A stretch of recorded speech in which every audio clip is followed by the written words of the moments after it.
कभी कभी हिंदी में हमको ऐसे वाक्य भी सुनने को मिलते हैं जैसे तुमने मुझे क्यों बदनाम किया, या मोहन ने सबका होश उड़ा दिया था, या फिर वो गम में डूबा हुआ है। पर जब बात आती है इनको इंग्लिश में बोलने की तो सब अटक जाते हैं। तो क्या आप भी ऐसे वाक्यों को इंग्लिश में नहीं बोल पाते हो? तो आज की क्लास आपके लिए ही है। Hi and hello, welcome back to your own channel English and study.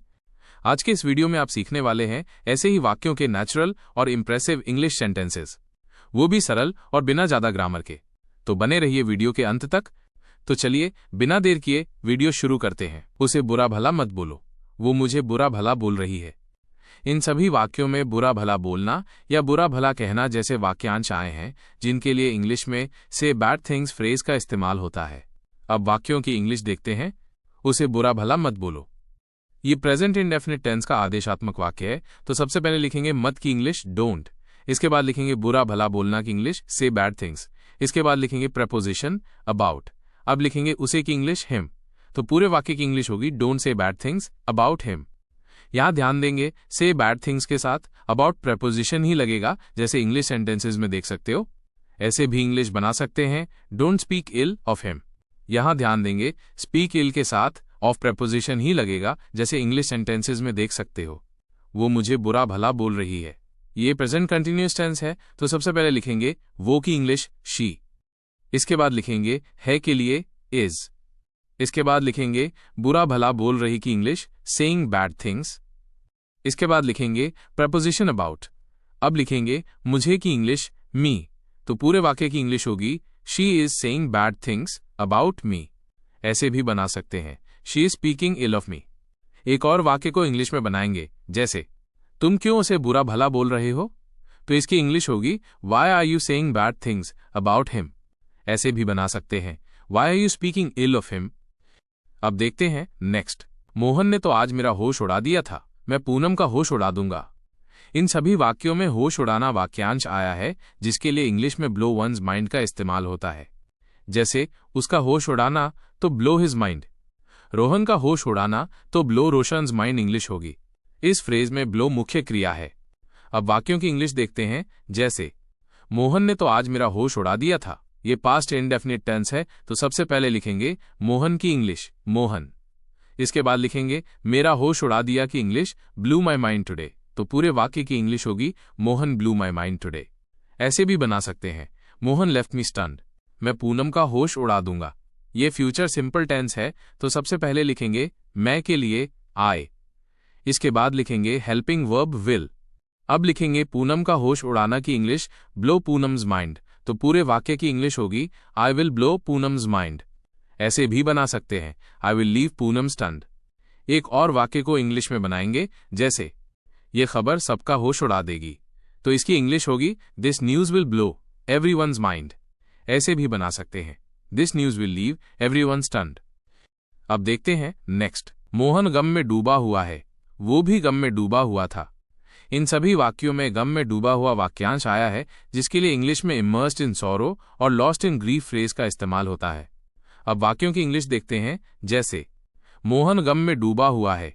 तो सबसे पहले लिखेंगे मोहन की इंग्लिश मोहन, इसके बाद लिखेंगे है के लिए इज। अब लिखेंगे गम में डूबा हुआ की इंग्लिश लॉस्ट इन ग्रीफ। तो पूरे वाक्य की इंग्लिश होगी Mohan is lost in grief.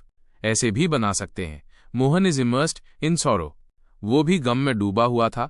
तो सबसे पहले लिखेंगे वो की इंग्लिश ही, इसके बाद लिखेंगे भी के लिए टू। अब लिखेंगे था के लिए वॉज। अब लिखेंगे गम में डूबा हुआ की इंग्लिश लॉस्ट इन ग्रीफ। तो पूरे वाक्य की इंग्लिश होगी he too was lost in grief. ऐसे भी बना सकते हैं he too was immersed in sorrow. एक और वाक्य को इंग्लिश में बनाएंगे जैसे हम सब गम में डूबे हुए हैं। तो इसकी इंग्लिश होगी we are all lost in grief. ऐसे भी बना सकते हैं we are all immersed in sorrow. अब देखते हैं नेक्स्ट। वो सीधा बनता है, पूनम बहुत सीधी बनती थी। इन सभी वाक्यों में सीधा बनना वाक्यांश आया है जिसके लिए इंग्लिश में प्रिटेंड टू बी इनोसेंट और एक्ट सिंपल फ्रेज का इस्तेमाल होता है। इन फ्रेज में प्रिटेंड और एक्ट मुख्य क्रियाएं हैं। अब वाक्यों की इंग्लिश देखते हैं जैसे वो सीधा बनता है, ये प्रेजेंट इंडेफिनिट टेंस है। तो सबसे पहले लिखेंगे वो की इंग्लिश ही, इसके बाद लिखेंगे सीधा बनता है की English pretends to be innocent. तो पूरे वाक्य की इंग्लिश होगी he pretends to be innocent. ऐसे भी बना सकते हैं ही एक्ट सिंपल। पूनम बहुत सीधी बनती थी। ये पास्ट इंडेफिनिट टेंस है और भूतकाल में कोई काम होता था को बताया गया है, तो इसकी इंग्लिश यूज्ड टू से बनाएंगे तो पूरे वाक्य की इंग्लिश होगी Poonam used to pretend to be very innocent. इस इंग्लिश सेंटेंस में बहुत के लिए वेरी को बी और इनोसेंट के बीच में लगाया गया है। ऐसे भी बना सकते हैं, पूनम एक्टेड वेरी सिंपल। एक और वाक्य को इंग्लिश में बनाएंगे, जैसे वे कल सीधे बन रहे थे, they were pretending to be innocent yesterday. ऐसे भी बना सकते हैं, they were acting simple yesterday.